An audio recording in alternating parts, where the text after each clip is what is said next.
এক গুরু এক ভক্ত একটা মসজিদ বানাইছে। কি বানাইছে? মসজিদ বানায়া কেবলা নিয়ন্ত্রণ করতে যায় ম্যাপ ধরছে। ম্যাপ ধরে দেখে যে মসজিদটা বাঁকা। বাঁকা বুঝেন? তেরা আর কি। হ্যাঁ, বাঁকা তেরা। তখন আস্তে এই মসজিদের কাছে গেছে।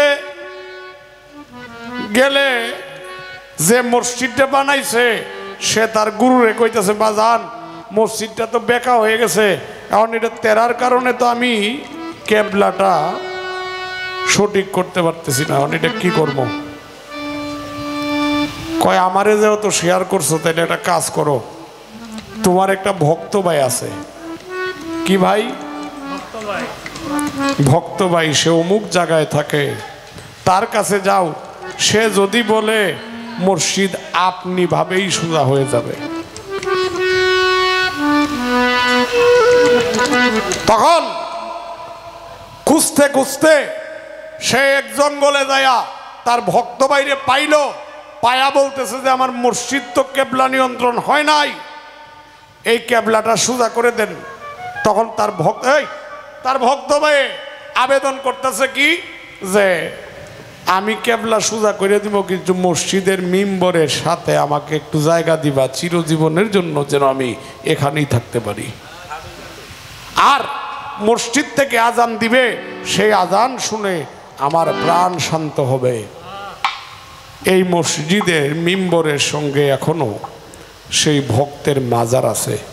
আমি জানতে চাই সেই ভক্তটাকে মসজিদের কেবলা নিয়ন্ত্রণ করছিল কার সঙ্গে, কিভাবে? যাই হোক, আমার কাছে অত্যন্ত চমৎকার করে কিছু কথা এবং একটি গান করলেন।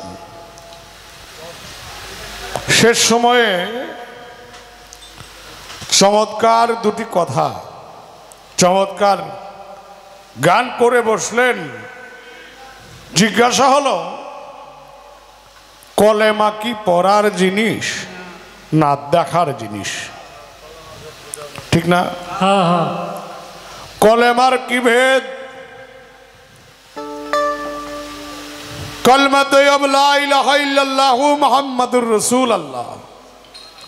আচ্ছা, আপনাদের কাছে আমি একটা কথা জিজ্ঞাসা করি,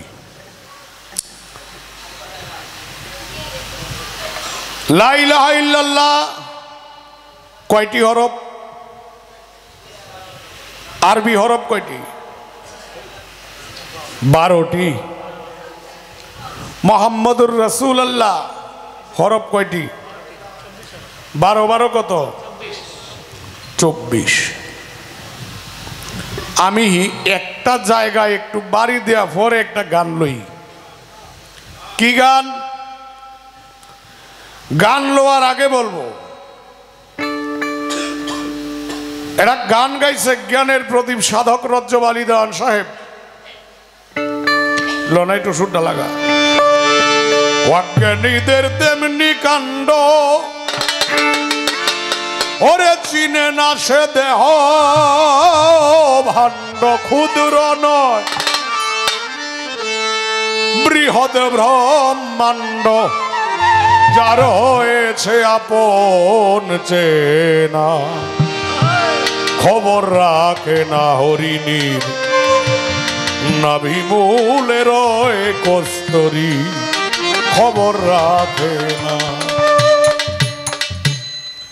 মনসুর হাল্লাজ একা একা বলতেন কি, আনাল হক, আনা অর্থ আমি, হক অর্থ স্রষ্টা, আমি হক। এই কারণে তাকে শুলে চড়ানো হয়েছে। সত্য না মিছা? শুলে চড়ানো হয়েছে। তার যখন দুটি হাত কাটা হয়, মনসুর আল্লাহ কয়, আমার দুইটা হাত কাটতে পারবে কিন্তু আমার আনাল হকের দুইটা হাত কাটতে পারবে না। তার যে সময় পাও কাটে বলতেছে আনাল হকের 2 পা কাটা সম্ভব না, আমার পা কাটতে পারবে। এই নিয়ে আব্দুল হক মুহাদ্দিস দেওলভী রহমতুল্লাহ আলাই একটি বই লিখেছেন। বইয়ের নাম হলো আমি খুদা একমাত্র হক, আমি সত্তা আনাল হক। এই বইয়ের মধ্যে লেখছে না না না, কখনো মনসুর হাল্লাজ আনাল হক বলতে পারে না। আনাল হক নিজে মনসুর হাল্লাজের ভিতরে বিদ্যমান হয়ে তার বাণী সে নিজেই প্রকাশ করেছে। কথা বুঝতে কোনো সমস্যা হয়েছে বাবাজিরা? আমি যা বলতেছি সমস্যা তো হয় না, না? আনাল হক নিজে স্রষ্টা, মনসুরের ভিতরে বিদ্যমান হয়ে তার নিজের বাণী সেই প্রকাশ করেছিল। এই কারণে ওনার কথা হলো কলেমা পড়া না দেখা। কলেমাওয়ালা যদি নিজের হয়ে যায় তবে কলেমা পড়লে আর কি হবে? তখন তো কলেমা দেখাই যায়,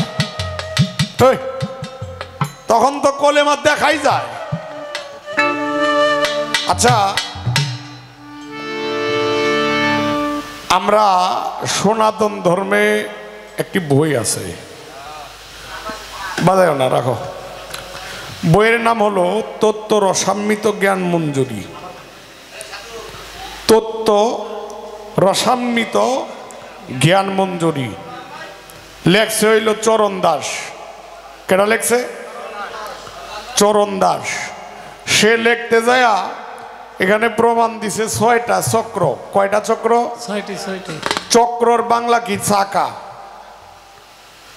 আমার প্রাইভেট কারের চাকা কয়টা রে? সাইডে না? হ্যাঁ, কয়টা কইছে? 6টা চক্র একটা মানুষের ভিতরে বিদ্যমান। কয়টা? 6টা। আজ্ঞা চক্র, অনাহত চক্র, মণিপুরী চক্র, স্বাধিষ্ঠান চক্র, মূলাধার চক্র, অনাহত চক্র। কয়টা? 6টা হইছে। আচ্ছা, এখন সরল পথ একটা বই, নৌশের চাঁদের শিষ্য তারা পাগলের ভক্ত রুহানি সন্তান ওয়াসিম, বালুকার ওয়াসিম, ওনা একটা বই লেখছে। বইটার নাম হইল সরল পথ। এই বইয়ের এক জায়গায় বলতে যায় বলছে যে মানুষের দেহের মধ্যে 108টা চক্রের বসবাস। কয়টা? আচ্ছা, 108 আর হইল 6 কত? 100। কোরআন শরীফে কয়টা সূরা? কয়টা? 114। আচ্ছা, 108 আর 6 114, বাদ দিলাম 6, রইল 108, বাদ দিলাম 24, রইল কত?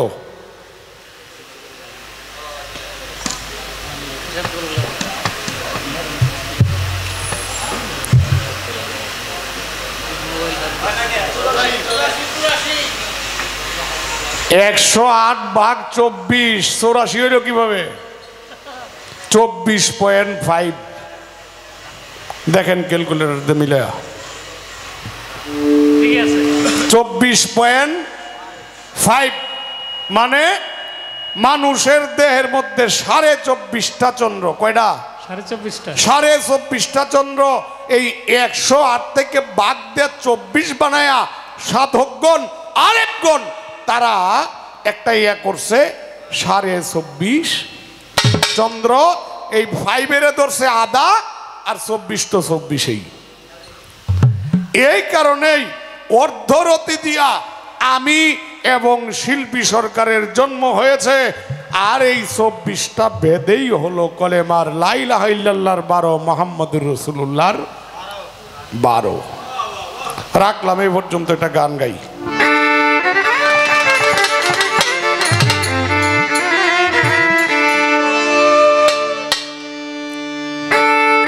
যার তোরে ভজনা করো, যার তোরে করো তাকিতে মন এ সংসারে তালাশ করো তারে আগে তালাশ করো তারে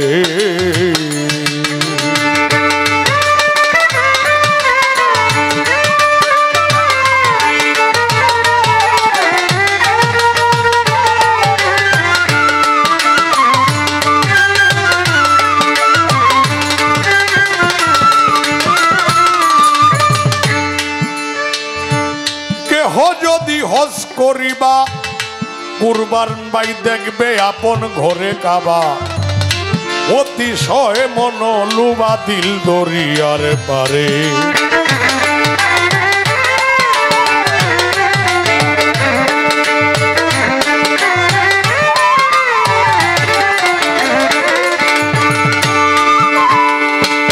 কেহ যদি হজ করিবা দেখবে আপন ঘরে কাবা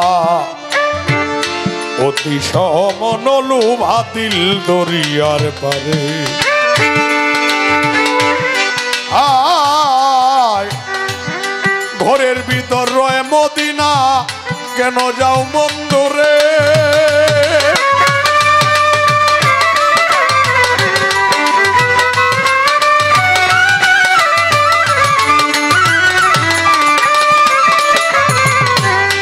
ঘরের ভিতর রয় মদিনা কেন যাও বন্ধুরে চোখ বুঝিয়ে চেয়ে দেখো চোখ বুঝিয়ে চেয়ে দেখো ফেরেশতারা সেজদা করে তালাশ করো তারে রে মন তালাশ করো তারে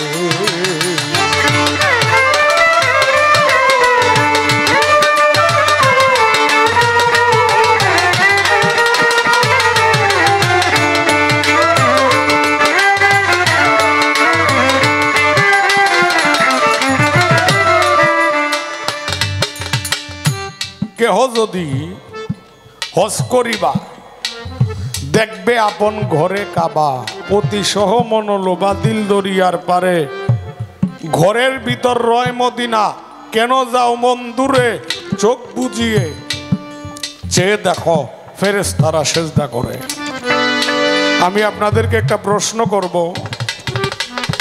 এই আমরা মদিনায় যাই কেন একটু বলেন তো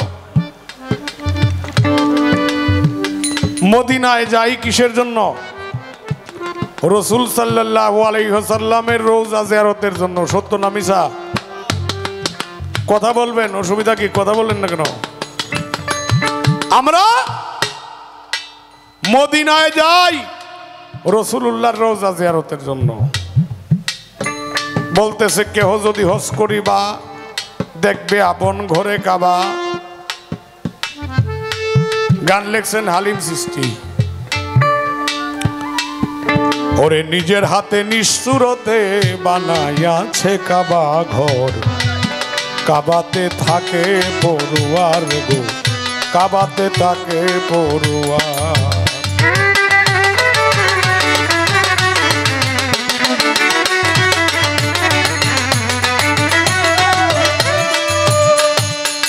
শুধু মুমিন কেউ যাইও না ওই না কাবা ঘরে সেজদা দিতে যাইয়া তোমার শিরক হইতে পারে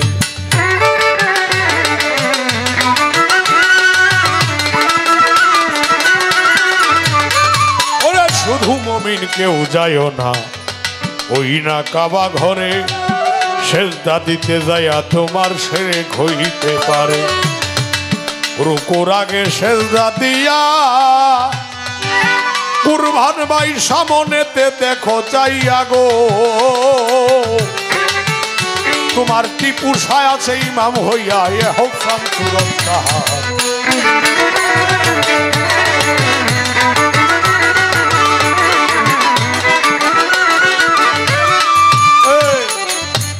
কি গানটা কার হাসান চিশতির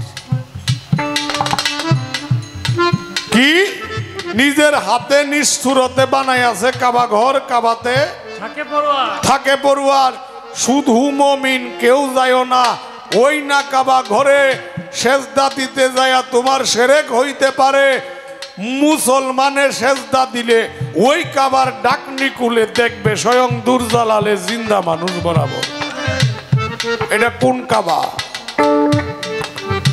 এই কাবার নাম হলো জলিল কাবা, আপনাদের দেই কইয়া। আর যে খানায়ে কাবা সেটা ইব্রাহিম খলিলুল্লাহর আমলে নির্মাণ হয়েছিল, তাকে বলা হয় কাবায়ে খলিল। আর মানুষের ভিতরে যে কাবা, সেই কাবার নাম হলো কাবায়ে জলিল। যে কারণে বলছেন ঘরের ভিতর রয় মদিনা, কেন যাও মন্দুরে? যদি কাবা থাকে তাইলে মদিনা আছে না? আছে। মদিনা আছে কোথায়? লাকাদ জাকুম রাসূলুম মিন আনফুসিকুম, আল্লাহর রসুল মানুষের আনফাসের সঙ্গে আসে আর যায়। তাইলে মক্কাও আছে, মদিনাও আছে। এখন মক্কা মদিনা আপনি চিনবেন কিভাবে? আমি আনোয়ার চোখে দেখি, বেশি দেখি না তো নাকি? দেখছেন তো নামায় মঞ্চেতে দুইজনে ধইরা, আরেকবার আনেও দুইজনে ধইরা। আমি রেডিও কলোনি আপনারা সাবার বইয়া চা খাইতেছি, একজনে যদি আয়া আমারে জিগায় ভাই টিপুসার মাজার কোন দিকে, কি কইয়াম আমি? কিছুক্ষণ আগে তো গান গায়ে গেলাম, জিগাইতেছে টিপুসার মাজার কোন দিকে। এই আমি কইতে পারবো? আমার সাথে একজন লোক লাগবো। যদি জিগায় আমি কইম টিপুসার মাজার থেকে আইছি, কিন্তু মাজার যে কিভাবে যাইতে হবে, টিপুসার দরবার কোন দিকে, এটা আমি বলতে পারবো না। আমার তো এটাই কইতে হবে। আর যদি আমার বাসিওয়ালার কাছে কে জিগায় টিপুসার মাজার কোন দিকে, তাহলে সে বলতে পারবে না। কেন পারবে জানেন? সে তো দেখায়, আমি চর্ম চোখে দেখি না, যে কারণে টিপুসার দরবার কোন দিকে এটা কইতেও পারি না। এখন দেহের মক্কা মদিনা চিনলে আরেকটা মক্কা মদিনাওয়ালার কাছে যেতে হবে। এটা কেডা? যার শোনে নাই প্রেম প্রীতি রে, যার শোনে নাই প্রেম প্রীতি, তার পূজায় কি মন বসিবে। জানো না রে অভ্রান্ত মন, কিসে গুরু ভজন হবে।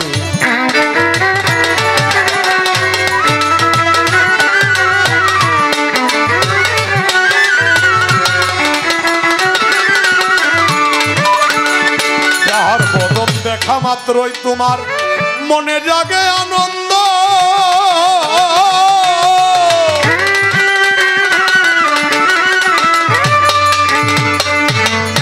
তারে বুকে ঝরিয়ে ধরো, সেই তো স্বয়ং গোবিন্দ। তার প্রতি অঙ্গে প্রতি অঙ্গ করিও গোবিন্দ সঙ্গ।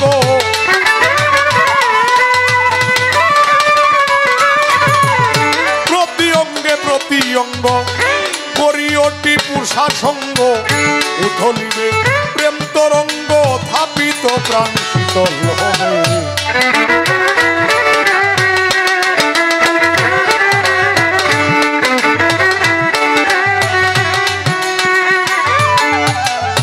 চিনে তার কাছেই যেতে হবে, আর যে চিনে না তার কাছে যাইলে আর কোনো কিছু হবে না।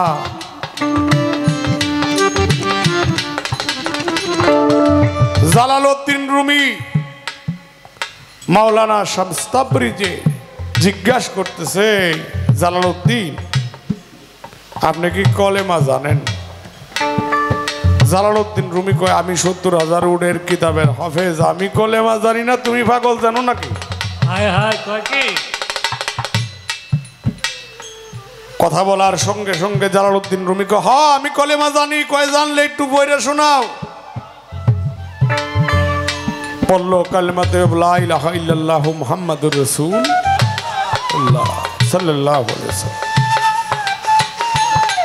শামস তাবরিজ বলে বাবা তোমার তো কলেমা পড়া হয় নাই কেন? তা আমি বলতেছি তুমি কি কলেমা পড়বা, শুনবা না দেখবা? জালালউদ্দিন রুমি কয় শুনলে আর দেখার বাস্তব দেখতে পারলে আর শোনার দরকার কি? শামস তাবরিজ পড়তেছেন লা লা মানে নাই, সত্য না মিছা? সত্য। লা শব্দ বলে জালালউদ্দিন রুমির কাছ থেকে শামস তাবরিজ দেখতেছে যে শামস তাবরিজ এখানে আর নাই। গোপন থেকে আওয়াজ হইতাছে ইলাহা, ওর তো কিছুই নাই। জালালউদ্দিন রুমি চায়া দেখে তার সামনে গাছ বৃক্ষ তরুলতা মানব দানব চন্দ্র সূর্য গ্রহ নক্ষত্র আদি কিছুই নাই। ইল্লাল্লাহু মুহাম্মাদুর রাসূলুল্লাহ, একমাত্র আল্লাহ ছাড়া কোনো মাবুদ নাই। এই বলে জালালউদ্দিন রুমির সামনে যখন শামস তাবরিজ বিদ্যমান হলো, জালালউদ্দিন রুমি কয় বাবা কলেমা তো শুনছি, জীবনে দেখছি না, আজকে দেখছি। এই কারণেই আপনার দাস হিসাবে আমি জালালউদ্দিনকে কবুল করেন, আপনার চরণের গোলাম হিসাবে।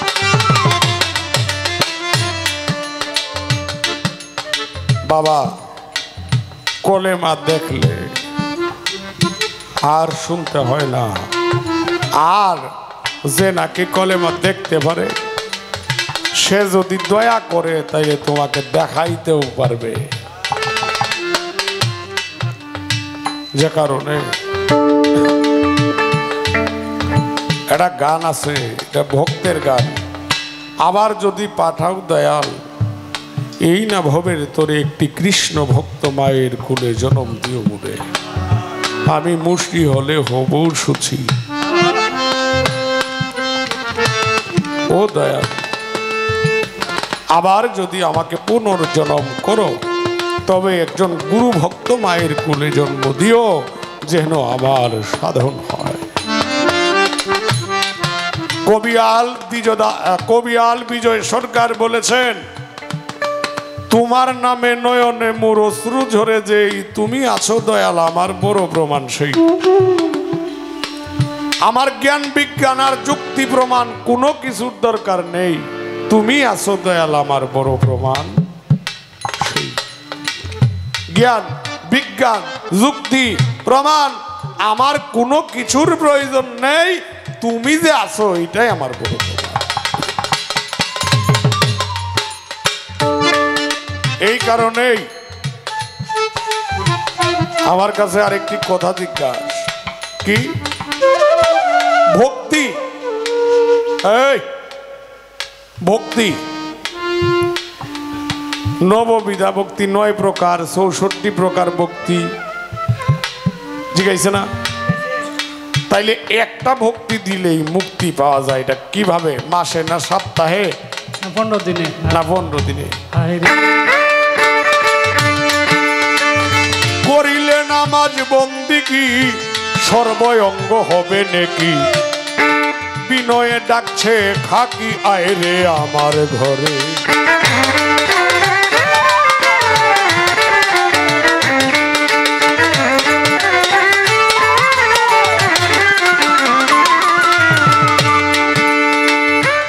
করিলে নামাজ বন্দিগি সর্বঙ্গ হবে নেকি, বিনয় করে ডাকছে কাকি আয় রে আমার ঘরে। কাক যাবে কাকে মিশে বাড়া বাদ যাবে উড়ে, আদর্শে আব জ্বালাইয়া আদর্শে আব জ্বালাইয়া রুহ যাবে শূন্য তারে তালাশ করো তারে, তালাশ করো তারে।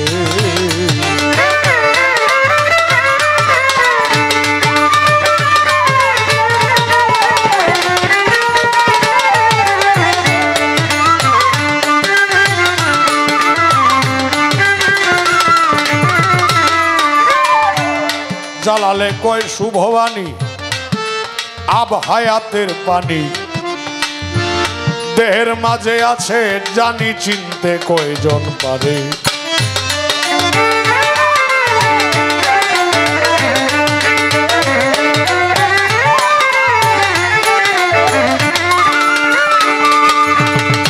কবি জালালে কয় শুভ বাণী আব হায়াতের পানি দেহের মাঝে আছে জানি চিনতে কয়জন পারে সরাবান তহুরা খাইলে যাবি অমরপুরে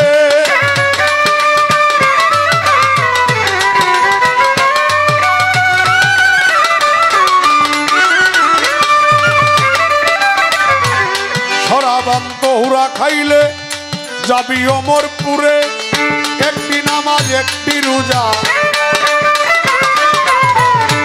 একটা নামাজ একটি রোজা আদমের করিলেই সারে তালাশ করো তারে তালাশ করো তারে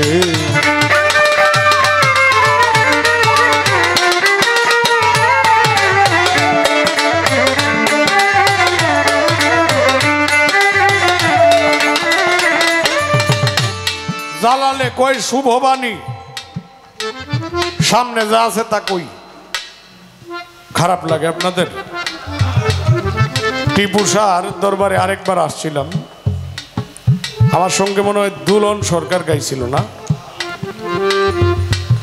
অত্যন্ত সুন্দর একটা গান হয়েছিল এবং আমি জানি যে আপনারা গান শোনার মানুষ না আপনারা গান শুনতে শুনতে নিজেরাই গান হয়ে গেছেন কারণ পালা গান শুনে এরকম মানুষ বাংলাদেশে হাতে গোনা কয়েকটা দরবার এর মধ্যে আপনাদের দরবারে আমার কোনো কৃপণতা নাই কইলাম না যে 6টায় আইছি 8টায় তুললেও গানে আমি রাজি ছিলাম কেন জানেন আপনারা ভাববিনে জালাল একটা গান গাইছে গানটা হলো এরকম অচেনা এক ভাবের পাখি হৃদ আকাশে উড়ছে সদায় ভাববিনে কি ভাবের মানুষ ধরতে পারা যায় আপনারা ভাবের মানুষ এই কারণেই আমার এই কথা গুসাই গিরিদারি তেলের বাতি দিছে কের বাতি তেলের বাতি দেয়া কয় গুইরা দেখ কেউ কি হয় তেলের বাতির দিকে খেয়াল করে আর কিছুই দেখছে না সত্য না মিছা এখন এই তেলের বাতি ঠিক রাখবে কিভাবে আমাদের মমতা জানটি এটা গান গাইছে না হায়াতের তেল পাইবা না খুঁজলে জগৎ ঘুরি পামসার হইয়া গেলে চলবে না আর গাড়ি পামসার হইয়া গেলে চলবে না আর গাড়ি গানটা শুনছেন তো শুনছেন না হায়াতের তেল পাইবা না খুঁজলে জগৎ জুড়ি পামসার হইয়া গেলে চলবে না আর গাড়ি এই গাড়িটা ঠিক থাকলে হলে আপ শব্দের অর্থ পানি হায়াত শব্দের অর্থ জীবনী শক্তি এ যে পানির মাঝে জীবনী শক্তি নিহিত আছে সেই পানিকে রক্ষা করার জন্য একজন পানি রক্ষাওয়ালা মানুষের কাছে যেতে হবে একটি গান আছে কবিয়াল বলাইশীল চিনেন কিনা জানি না কবিয়াল বলাইশীল ওনা গান লেখছে শিক্ষাগুরু দীক্ষাগুরু মাতা পিতা বর্তমান কর্ণে শুনে নয়নে তা জিব্বায় দেয় প্রমাণ কর্ণে শুনে জিব্বায় কয় সাক্ষীতে হয় মামলা জয় কুঠি জীব উদ্ধার হয় চোখের একটি পলকে পলকে গুরু বলে যারে ডাকো চিননি সেই মানুষটিকে হাজার হাজার কর্ম করি হাজার হাজার কর ঘুরাই বীজের উদ্ধার না হইলে জীবের উদ্ধার নাই রে ভাই বীজের উদ্ধার করে যে দীক্ষা শিক্ষার গুরু সে তা না ভোজে ভজিমুরা গুড়া ঠাকুর ভেড়াকে বাপ দেখে ফির ধরলে হবে না আমি যদি উদ্ধার না হইতে পারি তাহলে সে নিজেই উদ্ধার হইতে পারে না আমারে করবো কিভাবে কি খারাপ কইলাম আলাপ কারণ আমার ফরিদপুরের একজন মহাসাধক আইনাল বয়াতি ওনার সঙ্গে একটা গান হয়েছিল দুবাসাইল মুকলেশ্বর দরবারে। আমি জিজ্ঞাসা করছিলাম, বাবা গুরু শিষ্য পালা ছিল, ওনা গুরু আমি শিষ্য। জিজ্ঞাসা করছিলাম, বাবা আমি নিজেকে নিজে উদ্ধার করলে কিভাবে করতে হবে? কইছে, বাবা রে তুই যে সময় আমার মার সঙ্গে, মাফ করবেন, তুই যে সময় আমার মার সঙ্গে রতিরণে যাস, এই সময় একটা বাচ্চা কানলে রতিরণের বিঘ্ন ঘটে, ঠিক যে সময় যাস আমারে লয়ে যাইস, তোর কোনো ক্ষতি হবে না। আমি বললাম এই কারণেই আমার শিল্পী সরকার সন্ধানীকে উপদেশ,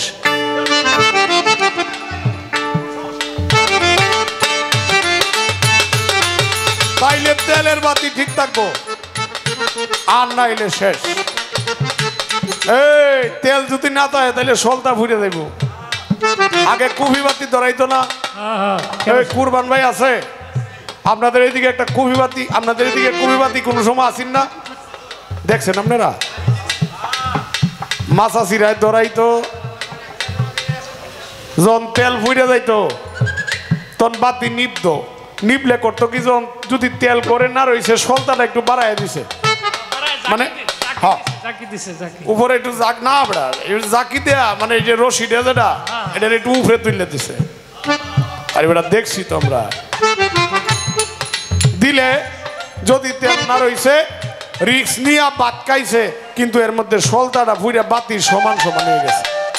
সত্য না মিছা?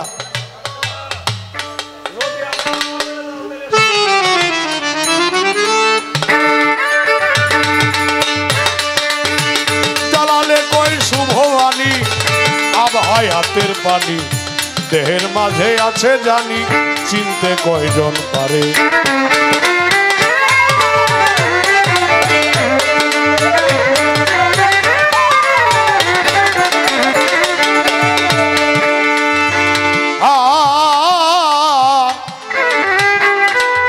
সরাবান্ত হুরা খাইলে যাবি অমরপুরে,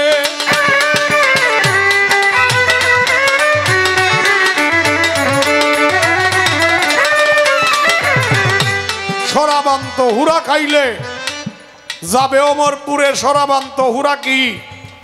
সরাবান্ত হুরা হইল গুরুর নাম। এই জন্য লালন শাহ বলছেন, ও তুই পরে দেখবি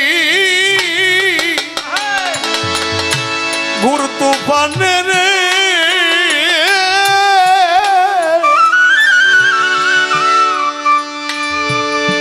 ও কুরবান বাইটি পুরসাত সামনে খারা তার ঘোরা কি যায় রে মারা।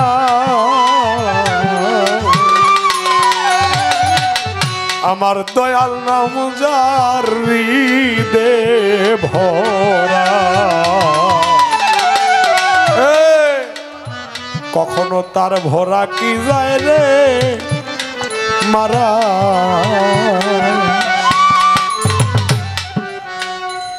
এই নাম যদি ভিতরে রাখে তেলের বাতি আর নষ্ট হবে না। তেলের বাতি আর নষ্ট হবে না, এক ফুটা তেলও পড়বে না। কিন্তু তেল পড়বে না, এটা কথা আছে। আমার উস্তাদ সুনীল বাবুর দীক্ষা গুরু,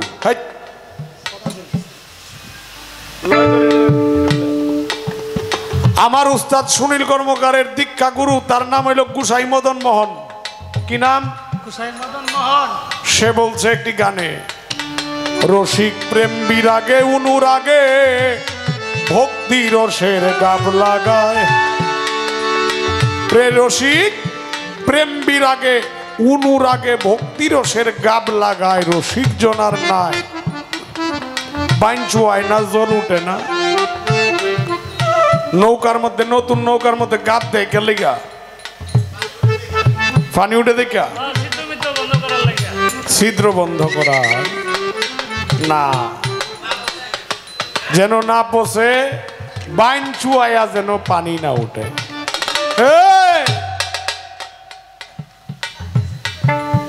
বাতির তেল যদি না পড়তে চায় তাইলে ভক্তি রসের গাব লাগাইতে হবে।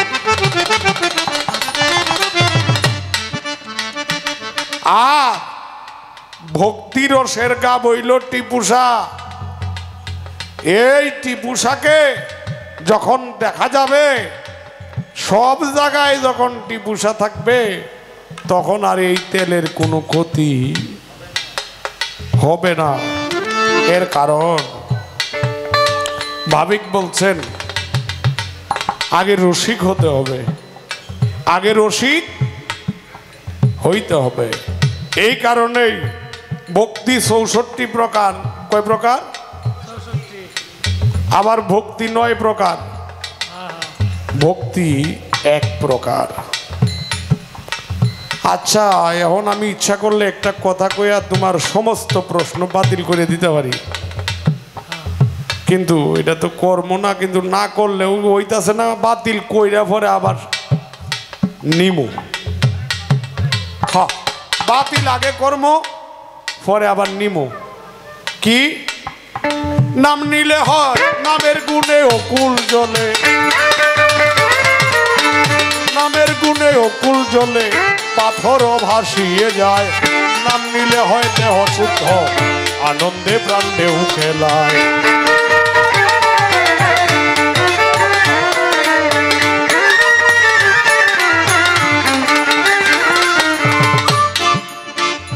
অনুমান হইয়ে ভক্ত নাম ধরেছিল খুবই শক্ত।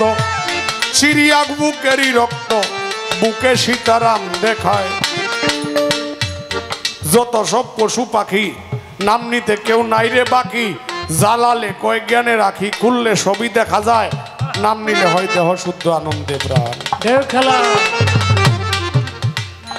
একটা জিনিসই চলে, আর কিছুই লাগে না। কি? গুরুর নাম। এই কথা যদি বিশ্বাস করি তাইলে ৯ প্রকার, ৯০০ প্রকার, ৯০০০ প্রকার কোনটাই মানি না।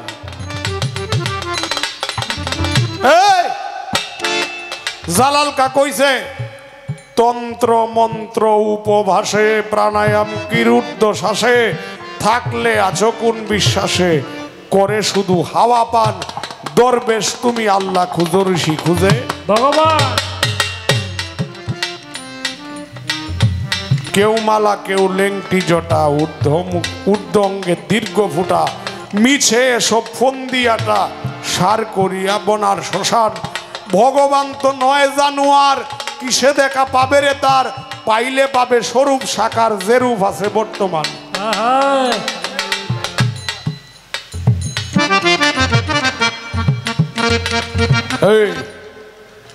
ভগবান তো নয় রে জুদা, খুদ নিয়ে হয়েছে খুদা। কবি জালালের মন বেহুদা, ঘুরছে শুধু পাহাড় ময়দান। আমি বলবো এখন আসেন, ভক্তি ৬৪ প্রকার, ৯ প্রকার, ১ প্রকার।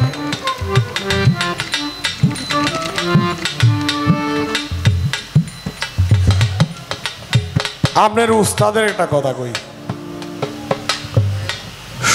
শরীয়ত ভাই আর কি, আমারে ওনা আনোয়ার ভাই কইয়া ডাকে, আমি ওনারে ভাই কইয়া ডাকি। বহুবার গানে হইছে, দেখা হইছে। কয়েকদিন আগেও কুমিল্লা একটা গান ছিল রসুলাবাদ। পরে এই সময় দেশের অবস্থা ভালো না, জুলাইয়ের ৪ তারিখে সম্ভবত এই গানটা ছিল। গানটা মিস হয়ে গেছে। তখন শরীয়ত ভাই আমারে ফোন দিল, আবার ওনা কইল যে ভাই আমার তো একটা গান হয়ে গেছে সিংগাইড, আমারটা মিস হইয়াও অসুবিধা নাই, গান হইছে একটা। আমি কই তাইলে তো ভালোই, যান গানে। ওনা আমার উস্তাদের সঙ্গে একটা গান হয়েছিল, আমি মঞ্চে ছিলাম। একটা কথা বলছিল, ঈশ্বরচন্দ্র বিদ্যাসাগর, সে বলতেছে বিয়া করছে, বিয়া করলে বউ বলতেছে যে আপনার নাম কি ঈশ্বরচন্দ্র? এই কি ঈশ্বরচন্দ্র বলে কি? ও চুপ করে বলে, তাও দুহারি করণ লাগে না তো? এইটা দিতাম যদি ঈশ্বরচন্দ্র বিদ্যাসাগর। কি হয়েছে? আপনি তো বিদ্যার সাগর। তাইলে আমি আপনার কাছে একটা জিনিস জানতে চাই। কি জিনিস? আপনি কি ভক্তিবিদ্যা জানেন? ঈশ্বরচন্দ্র বিদ্যাসাগরের কয় না আমি তো এটা জানি না। কয় এটা যদি না জানেন তাহলে আপনি বিদ্যার সাগর এটা তো আমি মানিও না। তার স্ত্রী বলে যে আপনি বিদ্যার সাগর, ভক্তিবিদ্যা জানেন না। সেই ভক্তিবিদ্যা শিখে আপনি আমার সঙ্গে দেখা করেন। ভক্তিবিদ্যা শিখার জন্য সে স্বামী বিবেকানন্দের কাছে যায় জিজ্ঞাসা করছে। বলছে ভক্তিবিদ্যা শিখলে তো 14 বছর খেদমত করতে হবে, গোলামি করতে হবে। কত বছর? 14 বছর। কার করণ লাগবে? ঈশ্বরচন্দ্র বিদ্যাসাগরের। সত্য না মিছা? সত্য। যদি সত্য হয় তাইলে ভক্তিবিদ্যা কি? 64 প্রকার ভক্তি আর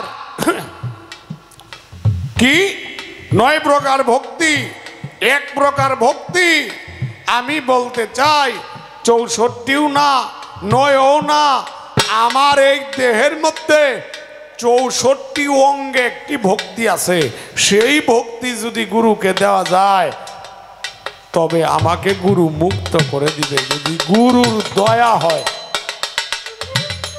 এটা আমার দামি কইলাম।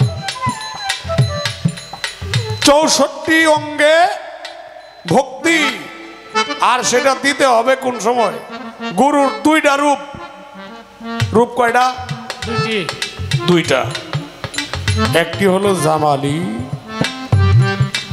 আর একটি হলো জালালি।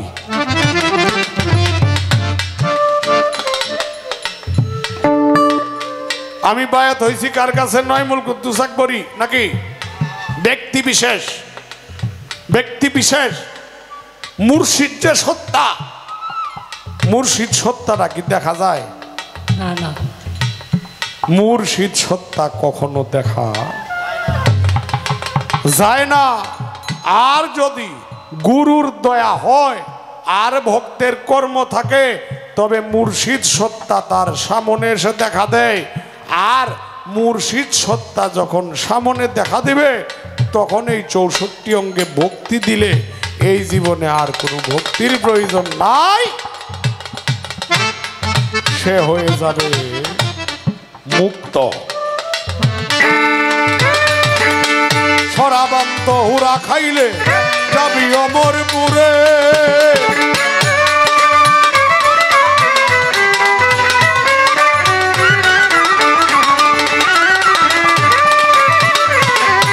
সরাবান্ত হুরা খাইলে যাবি অমরপুরে। একটি নামাজ একটি রোজা, একটি নামাজ একটি রোজা, আদমের কো রিলে সারে তালাশ করো তারে, তালাশ করো তারে। যার তোরে ভজনা করো, যার তোরে ভজনা করো থাকিতে মন সংসারে, তালাশ করো তারে, তালাশ করো তারে, তালাশ করো তারে, তালাশ করো তারে।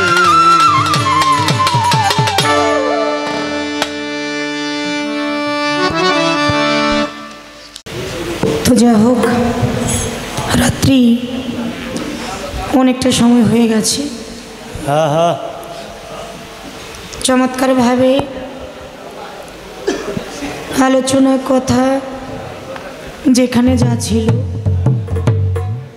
সে কথাগুলা মীমাংসা করলেন। বেশি কথা বলার সময় নাই, কারণ আমার পরে আবার উনি আরেকটা স্টেজ করবে, এজন্য আমার সময় একেবারেই অল্প। সারা রাত্রির মাঝে যে পালা নিয়ে আলোচনা আমরা উভয়ে করলাম, গুরু শিষ্যের পালা,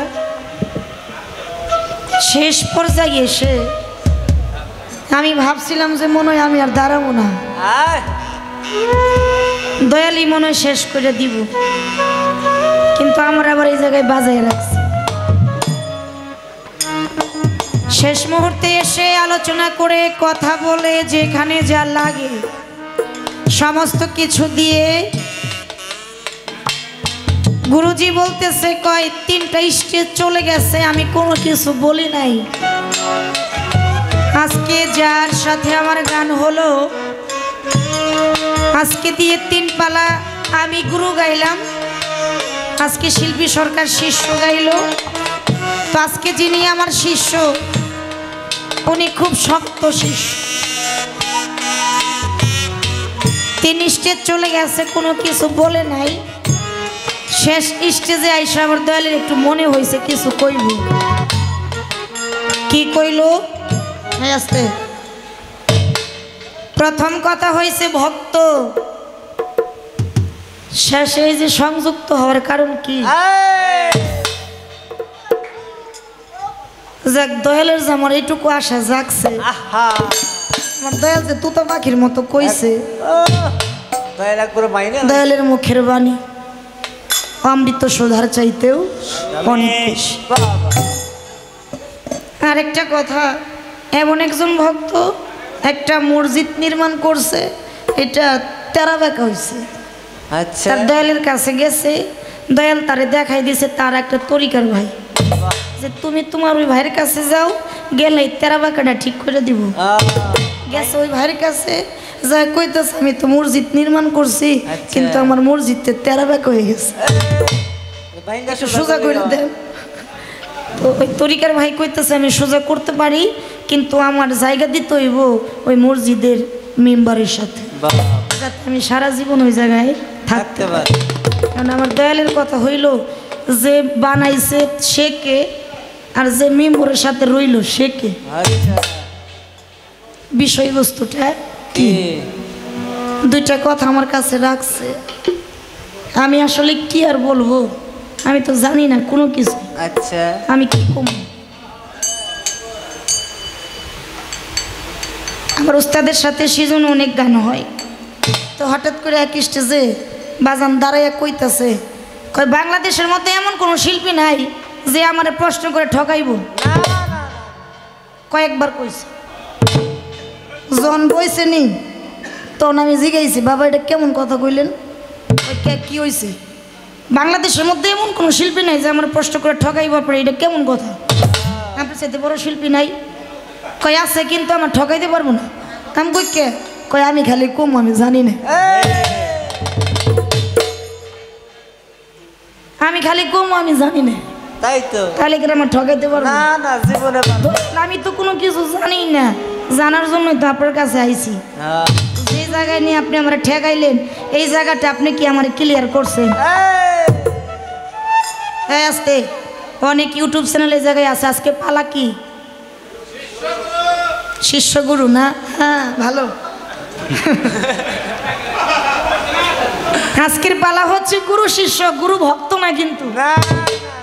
তাইলে আপনি আমার শিষ্য রাইকে ভক্তের মধ্যে গেলে গেলেন। কয় ভক্ত লেখে লাস্টে এই সংযুক্তটা কিসের? পালা তো গুরু আর শিষ্য, যখন ভক্ত হয়ে যায় তখন তো তার কোনো কিছু চাওয়া পাওয়ার বাকি থাকে না। শিষ্য, সেবক, দাস, ভক্ত। যখন শিষ্য থাকে সাদা একটা কাগজ, ওই সাদা কাগজের মধ্যে গুরু যা লিখবো এইটাই লেখা হয়ে থাকবে। সেবক সে দয়ালের সেবায় নিয়োজিত, দাস তখনও সে দয়ালের সেবায় নিয়োজিত। যখন ভক্ত হয়ে যায় তখন ভক্তের সাথে লেনা দেনা, তখন গুরু এবং ভক্ত 2 মন মিশে 1 মন। এর আগেও আমি বলে গেছি, তখন কিন্তু ভক্তি আশা করে না আমি গুরুর নৌকায় পার হব, তখন বরং গুরুই আশা করে তখন যেন ভক্ত আমাকে ভক্তের নৌকায় পার করে নেবে। তো আপনি কেমন ওই পর্যন্ত নিছেন? তা না নিয়ে শেষ লাস্টে সেই পর্যন্ত ঠেকাইলেন। খুব খেল।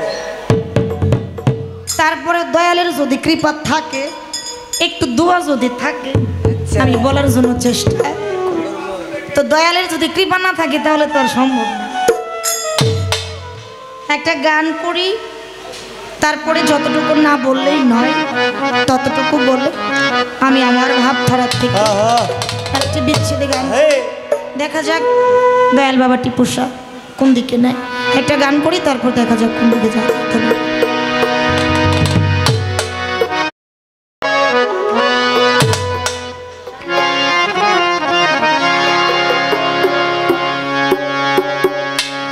ও দয়াল তোমার শোনে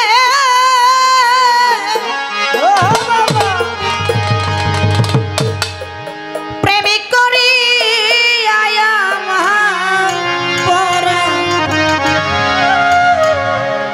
ভরে না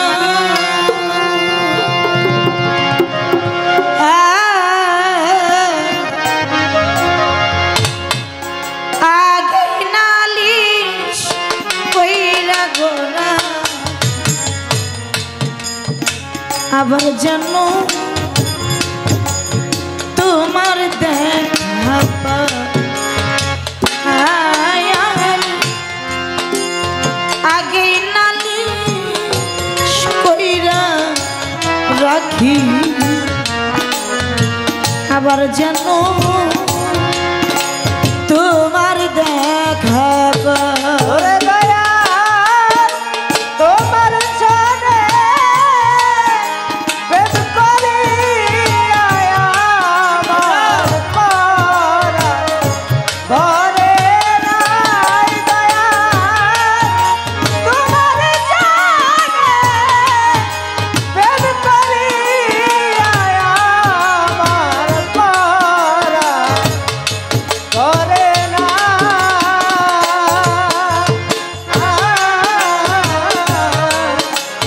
আগে নারী কইরা গোলাপি আবার গেল তোমার দেখা পাই ও দয়া আগে নারী কইরা রে রাখে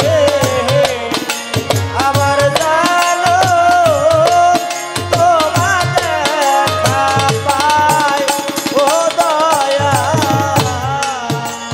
তোমার ওই না মধুর বাণী টিপুসা বাবা পরাণ ভইরা যতই শুনি কৈশোর ধ্বনি অন্য কোথাও না ও দয়া ওই সুরধনি আনন্দ খাও নাই ও দয়া ওই সুরধনি আনন্দ খাও নাই দূরে তোমার ওই না গণিসা বাবা মুখের ভানি দয়াল রে পরাণ ভইরা যত শুনি ওই শুধুনি অন্য কোথাও না ওরে আমি আবার যেন দেখিলাই চিনি পাইয়া যেন না হারাই দয়া আমার দেখলে তিনি পায়া যেন না হারাই দয়া আমি আবার যেন দেখিলাই চিনি পাইয়া যেন না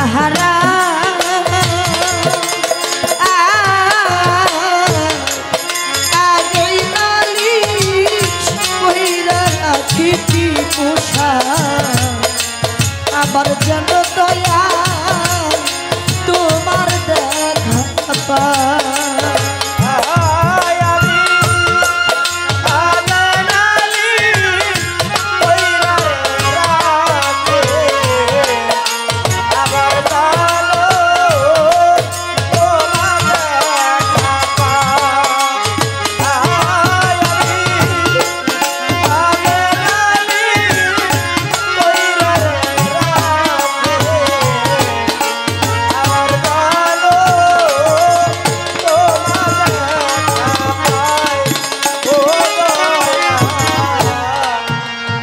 টিপুষা বাবা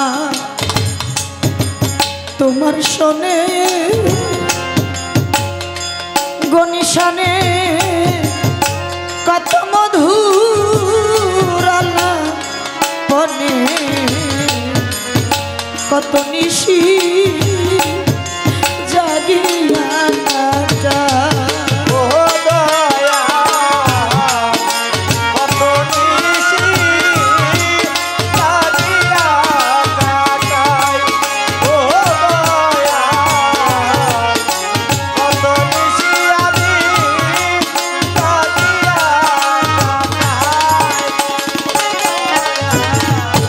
প্রাণ মুর্শিদ তোমার শোনে টিপুষা বাবা কত মধু আল্লাহ বনে কত নিশি জাগিয়া কাটা ওরে এখন পরে শুধু পুরা মনে কি দিয়া মনে বোঝা এখন পরে শুধু পুরা মনে কি দিয়া মনে বুঝাই দয়া এখন পরে শুধু পুরা মনে বুঝছি রেখা দেখা আগে নালিশ কইরা রাখি আবার জানো গনিশা তোমার দেখা পা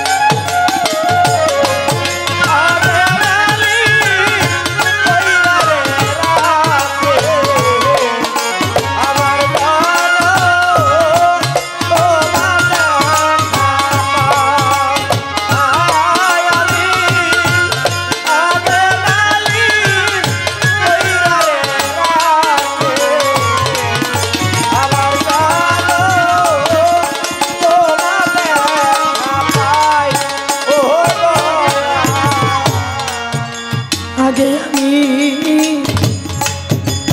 রাখলাম বলে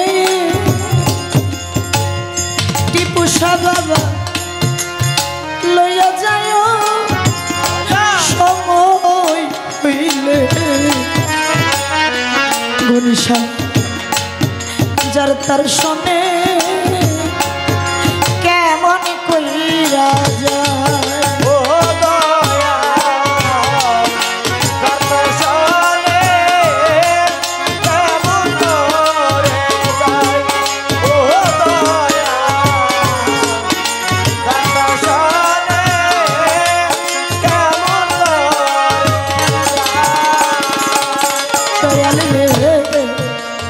আগে আমি রাখলাম বলে দয়াল টিপুষারে লইয়া যায় আমার সময় হইলে যার তার শোনে গনিশা বাবা কেমন কইরা যায় ওরে এখন বাউল কবি রহমানে রইল তোমার পতাকা ওরে বাউল কবি রহমানে রইল তোমার পতাকা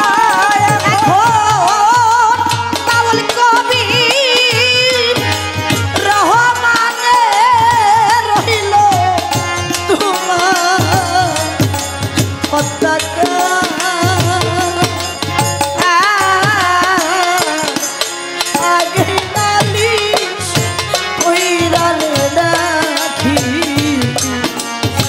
আবার যেন বাজান তোমার দেখা পাই আমি আগে নালি কইরা রাখি টিপুষা আবার যেন দয়া তোমার দেখা পাই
তোমার সঙ্গে প্রেম করি আমার পরাণ ভরে না দয়াল আগেই নালিশ কইরা রাখি আমি আবার যেন তোমার দেখা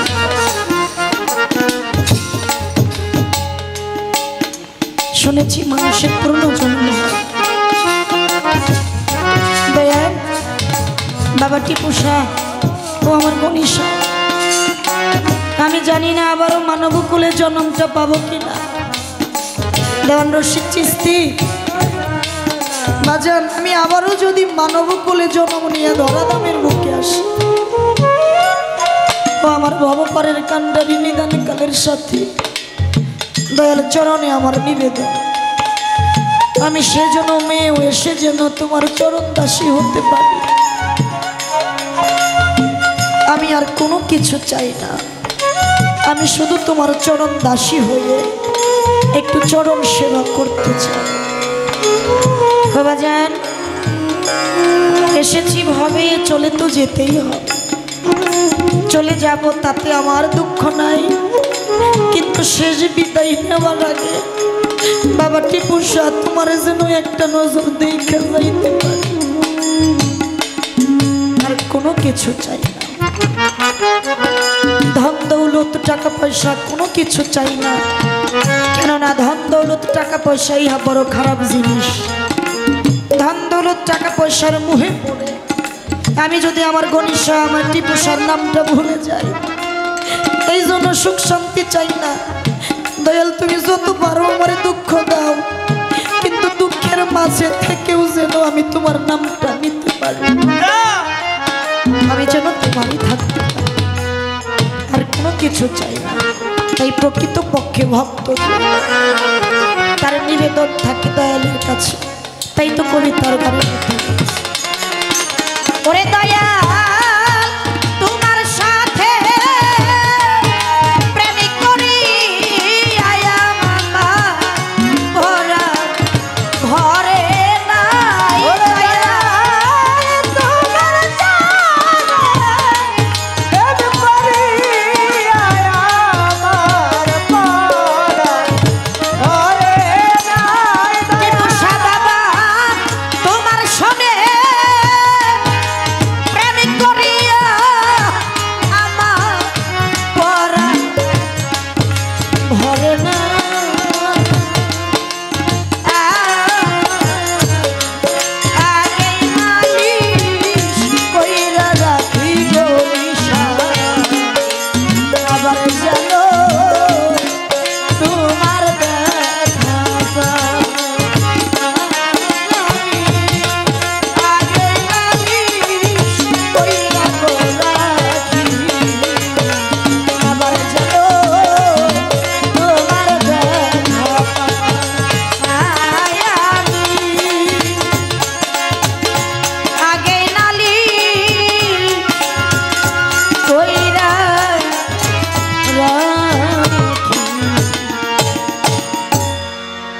আর জানো